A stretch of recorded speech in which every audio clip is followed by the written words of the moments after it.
We divide 969 by 2 in a long division method.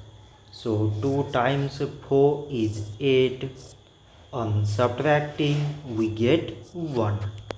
So now we put down this 6 and it is 16. So 2 times 8 is 16. On subtracting we get 0.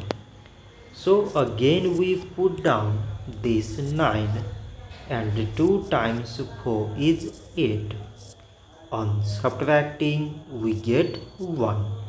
So now there is no other number to put it down. So we take here decimal so that we put 0. So it is 10 and 2 times 5 is 10. On subtracting we get 0. So 969 divided by 2 is 484 decimal 5. So this much for today and thanks for watching.